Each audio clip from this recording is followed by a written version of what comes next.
Hello everyone. तो आज की इस वीडियो में हम डिस्कस करने वाले हैं एक सिंपल मॉडल कंप्यूटर का। ठीक है, जो हमारे कंप्यूटर किन चीज़ों से बना रहता है। ठीक है, एक सिंपल मॉडल हम डिस्कस करने वाले हैं इस वीडियो में।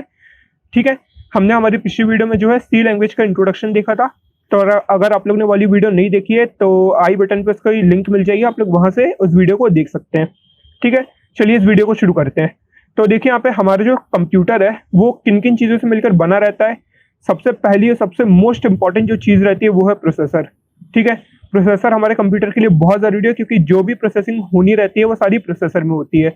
जैसे कि आप कभी भी कोई भी प्रोग्राम को रन करेंगे तो वो रन कहाँ पर होगा, वो प्रोसेसर के थ्रू रन होगा। ठीक है, वो रन तो रैम पर होगा लेकिन प्रोसेसिंग पावर उसमें लगेगी रन होने के लिए। ठीक है, कोई भी आप विंडोज में एप्लीकेशन चलाते हैं या आपका ऑपरेटिंग सिस्टम रन होता है, ये सारी चीजें कौन परफॉर्म करता है, ये सारी चीजें प्रोसेसर परफॉर्म करता है। ठीक है, तो प्रोसेसर मार्केट में काफी सारे हैं, जैसे कि यहाँ पर एक इंटेल का प्रोसेसर आता है। ठीक है, इसके बाद अगर आप मोबाइल फोन्स की बात करें तो मोबाइल फोन्स में क्वालकॉम का प्रोसेसर आता है।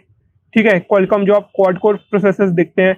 एप्पल का अपना खुद का ए सीरीज का प्रोसेसर है। ठीक है, A8 A10 ऐसी ए सीरीज का प्रोसेसर है।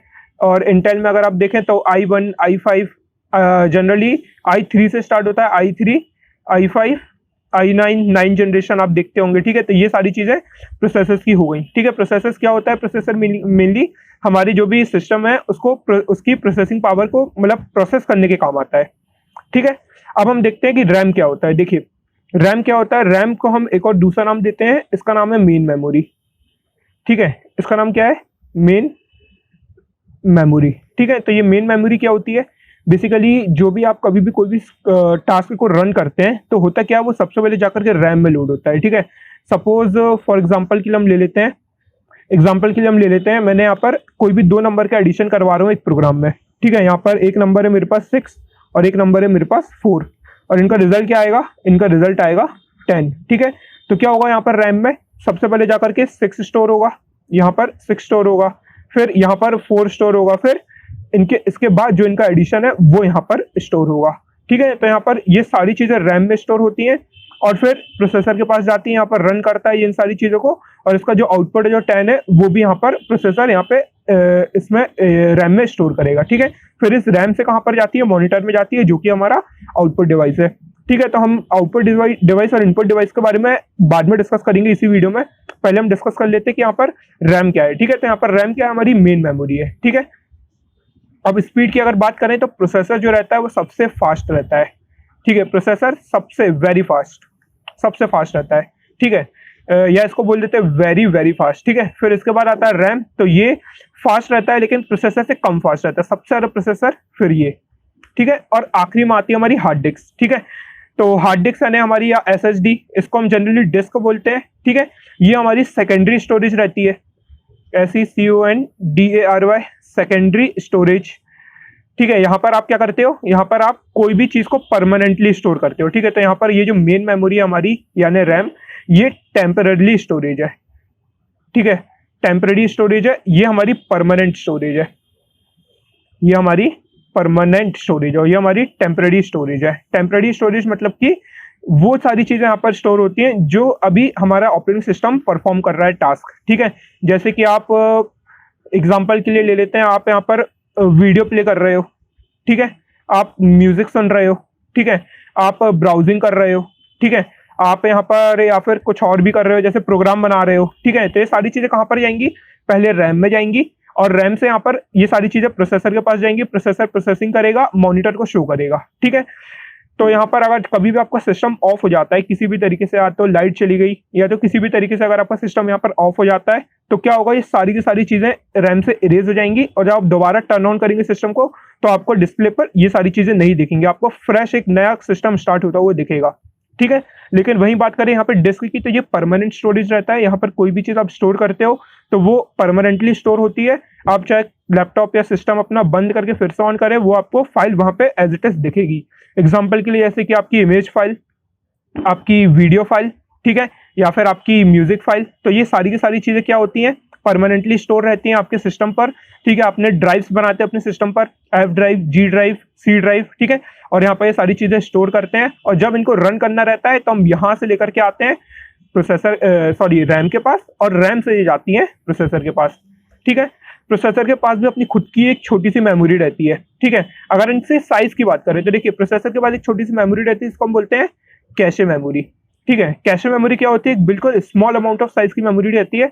जैसे कि यहाँ पे स्टोरेज जो हार्ड डिस्क की स्टोरेज रहती है वो 1 TB तक की रह सकती है, ठीक है, 1 TB तक की रह सकती है। वहीं जो हमारी रैम की स्टोरेज है ये रहती है जनरली 2 GB, ठीक है, 4 GB, 6 GB, 8 GB, 10 GB ऐसी स्टोरेज रहती है। लेकिन वही जो हार्ड डिस्क की स्टोरेज रहती है 1 TB, 1 TB equals to 1 TB equals to कितना होता है 1000 GB। तो यहाँ पे 1 TB इक्वल्स टू 1000 GB रहता है। तो यहाँ पर जो रैम की आप लोग साइज देख रहे हैं बहुत कम है कंपेरेटिव टू डिस्क की साइज से। लेकिन वही अगर हम कैशे की बात करें तो कैशे की साइज और कम रहती है, जैसे कि कुछ MBs में रहती है या कुछ KBs में रह सकती है, ठीक है। तो यहाँ पर क्या होता है, जब प्रोसेसर कोई भी चीज को प्रोसेस करता है या फिर हम डिमांड करते हैं प्रोसेसर से कि हमारे लिए, सपोज जैसे कि आप ब्राउजिंग कर रहे हैं, ठीक है, तो आपने प्रोसेसर से बोला कि हमारे लिए गूगल क्रोम खुल करके दो, तो वो क्या करेगा, पहले अपनी कैशे में देखेगा कि गूगल क्रोम में यहाँ पे क्या क्या स्टोर आप लोगों ने किया है। जैसे आपने कोई वेबसाइट विजिट करी होगी या आपने यूट्यूब खोला होगा तो वो यहाँ पे कैशे में विजिट करेगा, कैशे में चेक करेगा कि क्या वो पहले से स्टोर्ड है कि नहीं है। अगर उसको कैशे में नहीं मिलेगा तो वो जाएगा रैम के पास, ठीक है, रैम के पास जाएगा, रैम में देखेगा, रैम में स्टोर होगा तो वो डिस्प्ले करा देगा मॉनिटर पे। और अगर स्टोर नहीं मिलेगा तो वो क्या करेगा, वो जाएगा हार्ड डिस्क पर और हार्ड डिस्क में चेक करेगा और फिर हार्ड डिस्क से मॉनिटर पर डिस्प्ले कराएगा। तो यहाँ पर क्या होता है कि प्रोसेसर जो है ना बहुत ज्यादा फास्ट रहता है। उसको फास्ट क्या बनाता है, ये मेमोरी, आप जितनी जल्दी उसको एक्सेस दे सकते हो। तो इसलिए हमने यहाँ पे कैशे मेमोरी बनाई हुई है जिससे वो सबसे पहले खुद की मेमोरी में चेक करे, उसको ना मिले तो फिर वो रैम के पास जाए, वहां पे भी ना मिले तो वो हार्ड डिस्क के पास जाए। तो आप लोगों ने देखा होगा कभी भी आप लोग कोई भी चीज फर्स्ट टाइम ओपन करते हैं, आप लोग सपोज आप लोग ने कोई एक नया सिस्टम लिया है, उसमें आप फर्स्ट टाइम कोई चीज डाउनलोड कर रहे हो या कोई ब्राउजिंग या गूगल क्रोम आप ओपन करते हो तो उसमें फर्स्ट टाइम में बहुत टाइम लगता है, ठीक है। लेकिन जब आप उसको 2-3 बार ओपन कर लेते हो तो फिर वो उतना टाइम नहीं लेता है। और ऐसा कई बार बोला भी जाता है कि आप लोग बोलते हैं कि हमारा सिस्टम स्लो चल रहा है, तो जो सॉफ्टवेयर डेवलपर्स हैं या जहां से आप लैपटॉप लेकर के आए हो तो वो लोग आपसे यही बोलते हैं कि शुरुआत के 1-2 दिन चलाओ, 1-2 दिन बाद आपका सिस्टम सही चलने लगेगा। तो वो इसीलिए होता है कि प्रोसेसर को यहाँ पर हर एक चीज को देखना रहता है। यहाँ पर प्रोसेसर क्या करता है, सबसे पहले अपनी कैशे मेमोरी में चेक करता है, फिर यहाँ पर रैम में चेक करता है, फिर यहाँ पर हार्ड डिस्क में चेक करता है। तो क्योंकि हार्ड डिस्क में वो सबसे लास्ट में चेक करता है उसको यहाँ पे बहुत ज्यादा टाइम लग जाता है। समझ में आया आप लोग को। तो यहाँ पर प्रोसेसर अलग अलग टाइप के रहते हैं, इंटेल, क्वालकॉम, ए सीरीज का एप्पल, फिर रैम है जो कि मेन मेमोरी है हमारी और ये टेम्पररी स्टोरेज है, ठीक है। फिर हार्ड डिस्क है, ये सेकेंडरी स्टोरेज है और ये परमानेंट स्टोरेज है। और इनके साइज की बात करें तो इसका साइज जो है जहां पर 2 GB, 4 GB, 8 GB, 16 GB, 32 GB max to max, अगर आप लैपटॉप की बात करें तो 32-64 GB तक का आता है, पर 8 GB ज्यादा तक देखा जाता है। पर वही टीबीज की बात करें तो 1 TB जनरली देखा जाता है हार्ड डिस्क में। तो कितना डिफरेंस है। और वहीं कैशे मेमोरी की साइज की बात करें तो कुछ केबीज में रहता है, 256 KB या 1 MB, 2 MB, 100 MB, ज्यादा से ज्यादा 100 MB तक जाता है। समझ में आया आप लोग को। ये रहता है यहाँ पर सिंपल मॉडल कंप्यूटर का, ठीक है। अब हम बात करते हैं कि इनपुट और आउटपुट डिवाइसेस क्या होते हैं, ठीक है। अब हम डिस्कस करते हैं इनपुट एंड आउटपुट डिवाइसेस। तो यहाँ पर देखिए इनपुट एंड आउटपुट डिवाइसेस क्या रहते हैं। जो आपका इनपुट डिवाइस है, जो आपका इनपुट डिवाइस है मतलब जहां से आप सिस्टम को इनपुट दे रहे हो, तो वो क्या है, आपका कीबोर्ड है, ठीक है। आपका जो कीबोर्ड है आप जनरली वहीं से इनपुट देते हो, ठीक है। कुछ इस तरीके का आपका कीबोर्ड रहता है। तो आप जनरली कोई भी कुछ भी चीज को इनपुट कराना है, आपको कोई भी चीज ओपन करनी है तो आप कीबोर्ड से ही करते हो, ठीक है। तो यहाँ पर कीबोर्ड स्टैंडर्ड इनपुट डिवाइस है, स्टैंडर्ड इनपुट डिवाइस। इनपुट को मैं यहाँ पे शॉर्ट फॉर्म में इस तरीके से लिख रहा हूँ IPD, ठीक है, /D मतलब इनपुट डिवाइस, ठीक है, टाइम बचाने के लिए। तो यहाँ पर स्टैंडर्ड इनपुट डिवाइस आपका क्या है, कीबोर्ड है। क्या है आपका कीबोर्ड, KEYBOARD, ठीक है। अब स्टैंडर्ड आउटपुट डिवाइस की बात करते हैं, डिवाइस। तो यहाँ पर स्टैंडर्ड आउटपुट डिवाइस जो है आपका वो है मॉनिटर। यहाँ पर स्टैंडर्ड आउटपुट डिवाइस जो है आपका वो है मॉनिटर, क्योंकि आपको जो जनरली ज्यादातर आप जो आउटपुट चीजें आपके डिस्प्ले में शो होती है वो मॉनिटर में ही शो होती हैं, ठीक है। आपके मॉनिटर में ही वीडियो फाइल, इमेज फाइल और भी बहुत सारी चीजें, ठीक है, ये सारी चीजें आपको क्या होती है, मॉनिटर में शो होती हैं, ठीक है। तो यहाँ पर मॉनिटर आपका जो है वो स्टैंडर्ड आउटपुट डिवाइस है। अब स्टैंडर्ड इनपुट डिवाइस के अलावा और भी इनपुट डिवाइसेस रहते हैं, जैसे आपका माउस है, ठीक है, आपका माउस है, या आपकी और भी चीजें जैसे कि आपका टैबलेट पेन हो गया, ठीक है, TABLET टैबलेट पेन, ये सारी चीजें एक्सटर्नल इनपुट डिवाइसेस हैं, ठीक है, ये स्टैंडर्ड इनपुट डिवाइसेस नहीं है। वहीं अगर आउटपुट की बात करें तो आपका प्रिंटर, ठीक है, यहाँ पर प्रिंटर, ये सारे के सारे क्या है, ये सारे के सारे एक्सटर्नल, मतलब एक्सटर्नल नहीं, मतलब ये एक्स्ट्रा बोल सकते हैं जो आउटपुट डिवाइसेस है, ठीक है। मेन जो है आपके स्टैंडर्ड वो कीबोर्ड है और यहाँ पर मॉनिटर। समझ में आया आप लोग को? तो ये था यहाँ पर कि जो मेरे को यहाँ पे आप लोग को डिस्कस करना था, इनपुट आउटपुट डिवाइसेस और सारे सारे एक स्टैंडर्ड मॉडल कंप्यूटर का, ठीक है। तो आप लोग को समझ में आया होगा, ठीक है। तो यहाँ पर क्या होता है कि जब भी प्रोसेसर कोई भी चीज डिस्प्ले करानी रहती है वो कहाँ पर डिस्प्ले कराता है, मॉनिटर पर डिस्प्ले कराता है, और उसको इनपुट चाहिए रहता है, उसको इनपुट कहाँ से मिलता है, कीबोर्ड से मिलता है, ठीक है। तो ये सारी चीजें यहाँ पर रहती हैं। अब हम यहाँ पर और चीजें डिस्कस कर लेते हैं, जैसे कि टेक्स्ट एडिटर कौन सा यूज करना है, ठीक है। तो मैं यहाँ पर टेक्स्ट एडिटर, जो भी आप जिसमें आप प्रोग्राम लिखोगे, ठीक है, टेक्स्ट एडिटर जिसमें आप प्रोग्राम लिखोगे, ठीक है, टेक्स्ट एडिटर कौन सा यूज करना है। तो मैं यहाँ पर टेक्स्ट एडिटर यूज करने वाला हूँ, वो है एडिट प्लस, ठीक है, एडिट प्लस एक, और एक और जो टेक्स्ट एडिटर हम यूज करेंगे वो है कोड ब्लॉक्स, ठीक है। यहाँ पर आप लोग को जो आपके कॉलेजेस में टेक्स्ट एडिटर का यूज कराया होगा वो है टर्बो सी, ठीक है। तो अगर आप टर्बो सी का भी यूज करते हैं तो कोई प्रॉब्लम नहीं है, पर एक्चुअली मुझे वो बहुत ही बेकार कंपाइलर लगता है। कंपाइलर बेसिकली क्या होता है, हमारे जो कोड रहता है, जो हमारा कोड रहता है, ठीक है, कंपाइलर क्या होता है, हमारा जो कोड रहता है, ठीक है, जैसे सी प्रोग्राम का कोड है, तो वो चेक करता है कि सी प्रोग्राम जो हमारा है उसमें जो हमारा कोड है उसमें कोई एरर तो नहीं है। अगर उसमें एरर है तो वो क्या करता है, एरर नोट करता है कि आप इस एरर को सुधारो, फिर उसके बाद आपका प्रोग्राम रन होगा, ठीक है। तो रन होने के पहले कंपाइल होता है, ठीक है। इसके बारे में हम डिटेल में पढ़ेंगे नेक्स्ट वीडियो में, तो आप लोग अभी इसकी टेंशन मत लीजिए। आप लोग इतना समझिए कि यहाँ पर हम लोग को जो कंपाइलर यूज करना है वो है GCC कंपाइलर, ठीक है। GCC सी लैंग्वेज के लिए बहुत ही ज्यादा पॉपुलर कंपाइलर है, सी लैंग्वेज के लिए एक बहुत ही ज्यादा पॉपुलर कंपाइलर है। कौन सा कंपाइलर, GCC।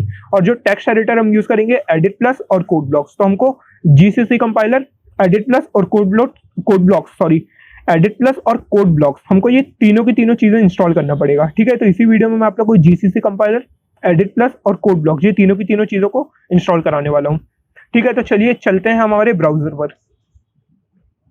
तो देखिए मैं यहाँ पर अपने ब्राउजर पर आ चुका हूँ, ठीक है, गूगल क्रोम में। आप लोग यहाँ पर क्या करना है, सिंपल यहाँ पर सर्च में लिखना है download GCC compiler for Windows 10 64 bit, ठीक है।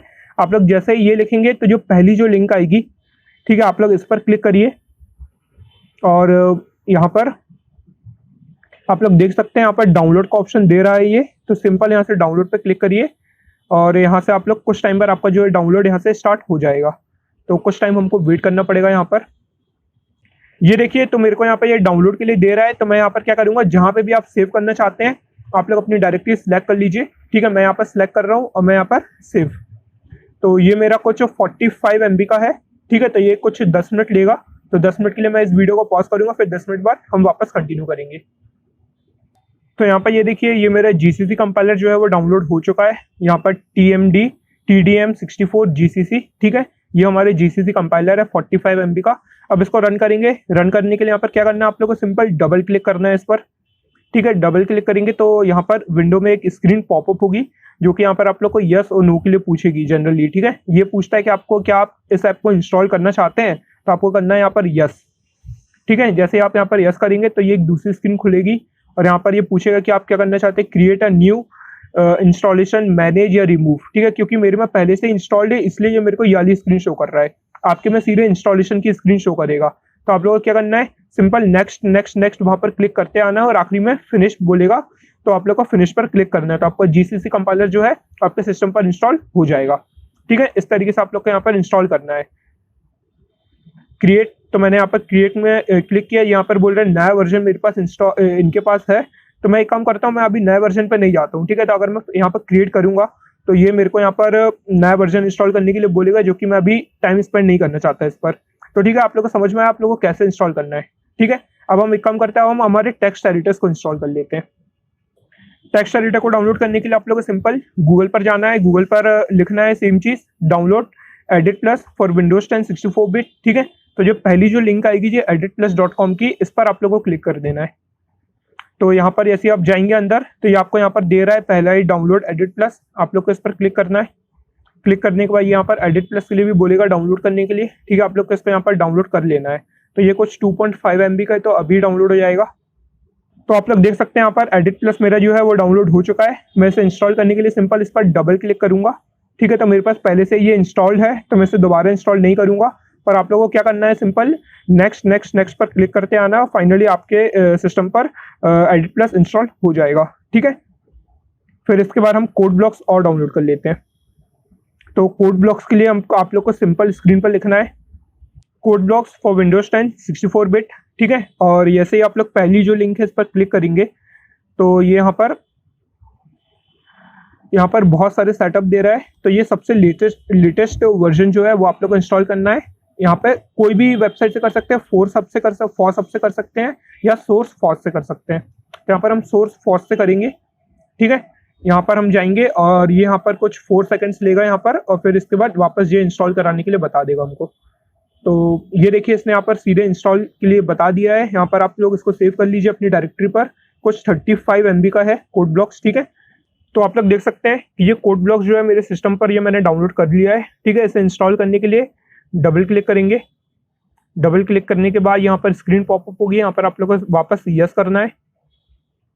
यस करने के बाद यहाँ पर नेक्स्ट, फिर यहाँ पर आई एग्री, ठीक है। आप लोग चाहें तो पिछले मेन्यू पर यहाँ पर ये सारी चीज़ें पढ़ भी सकते हैं, पर आप लोग आई एग्री करिए, फिर यहाँ पर नेक्स्ट करिए। आप लोग को कोई चीज़ एक्स्ट्रा चीज़ नहीं करनी है, ठीक है। सिंपल नेक्स्ट, आखिर में इंस्टॉल, ठीक है।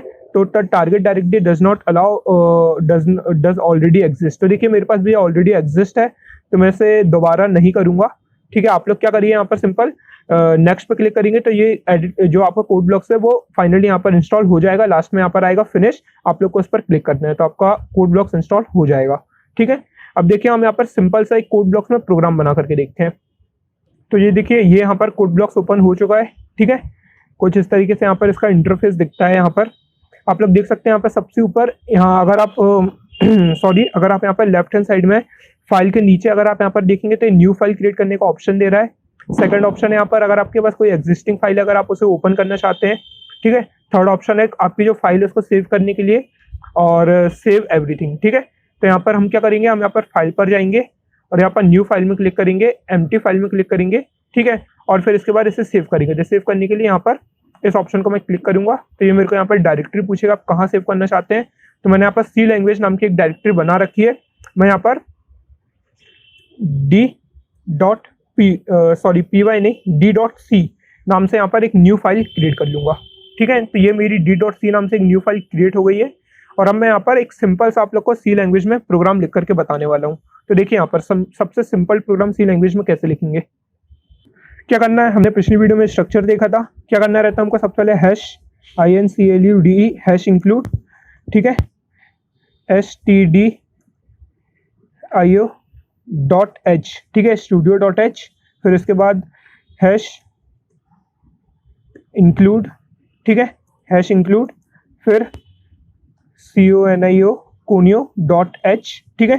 फिर इसके बाद आखिरी में यहाँ पर फिर इसके बाद void मेन, ठीक है, void मेन, और फिर यहाँ पर पैरेंथेसिस, ठीक है।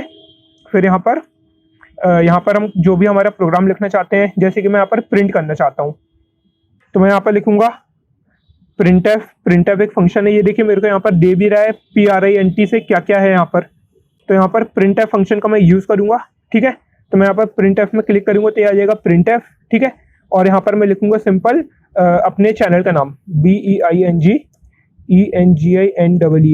इंजीनियर हो गया बेसिकली, यहाँ पर इंजीनियर लिखना था मेरे को। और यहाँ पर लास्ट में सेमीकोलन। तो यहाँ पर देखिए सेमीकोलन लगाना बहुत ज़रूरी है, ठीक है। सेमीकोलन का यहाँ पर क्या है काम, सेमीकोलन बेसिकली यहाँ पर ये बताता है कि आपका जो ये वाला सेंटेंस है प्रिंटफ वाला ये यहाँ पर एंड हो चुका है, ठीक है। अगर आप यहाँ पर सेमीकोलन नहीं लगाएंगे और दूसरा प्रिंट स्टेटमेंट यहाँ पर लिख देंगे तो कंपाइलर कंफ्यूज हो जाएगा कि यहाँ पर ये हो क्या रहा है। उसको सिर्फ इतना पता है कि ये प्रिंटफ स्टेटमेंट है, ठीक है, और फिर इसके बाद ये यहाँ पर एंड हो जाता है, ठीक है। और प्रिंटफ का इतना ही काम है, इसके अलावा और इसका कुछ काम नहीं है। अगर आप यहाँ पर सेमीकोलन नहीं लगाएंगे तो उसको समझ में नहीं आएगा कि प्रिंटफ से हम यहाँ पर करवाना क्या चाह रहे हैं, ठीक है। तो यहाँ पर आप लोग को सेमीकोलन लगाना बहुत जरूरी है, ठीक है। तो यहाँ पर मैंने बीइंग इंजीनियर लिखा है, ठीक है। तो बीइंग इंजीनियर से याद आया कि आप लोग इस चैनल को सब्सक्राइब कर दीजिएगा बीइंग इंजीनियर को, जिससे आप लोग को इसकी जो अपडेट्स हैं जल्दी मिलती रहे, और साथ ही साथ बेल आइकन को भी प्रेस कर दीजिएगा। और अगर आप लोग को ये वीडियो भी पसंद आई हो तो वीडियो को भी लाइक कर दीजिए और दोस्तों को भी शेयर कीजिए, जो भी आप लोग के दोस्त सी प्रोग्रामिंग या प्रोग्रामिंग से रिलेटेड कंटेंट पढ़ना चाहते हैं। ठीक है, तो चलिए हम आगे बढ़ते हैं अपनी वीडियो में। तो देखिए यहाँ पर आखिरी में फिर आप लोग को यहाँ पर लिखना है गेट ch, ठीक है, और सेमीकोलन। गेट ch के बाद भी यहाँ पर सेमीकोलन लगाना है, क्योंकि गेट ch का काम यहाँ पर एंड हो जाता है। ठीक है, अब मैं इसको करूँगा सेव, और रन करने के लिए हम क्या करेंगे, सिंपल यहाँ पर सबसे पहले कंपाइल करेंगे build and run. Build and run मतलब पहले कंपाइल होगा फिर रन होगा। ठीक है, तो मैं यहाँ पर बिल्ड एंड रन पे क्लिक करूंगा। ठीक है, तो देखो यहाँ पर बिल्ड एंड रन पर मैंने क्लिक किया, तो ये थोड़ा सा टाइम लेगा क्योंकि मेरा फर्स्ट टाइम है।